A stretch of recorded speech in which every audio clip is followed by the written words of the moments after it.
If it's got a V8 under the hood and it's rear-wheel drive, you'll find it right here. And you can't forget about the lower trucks either. Grab the keys and go, brother. You didn't have to get that from me. Man, you know, it's just the excitement of being here with all these people. Well, as the sun goes down on LS Bend, there's still plenty going.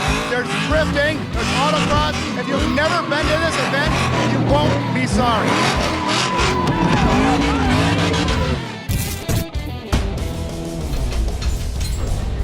And now, from the PowerNation vault. We're underdressed. You think so? This is a Cadillac. Well, in that case, I know a man.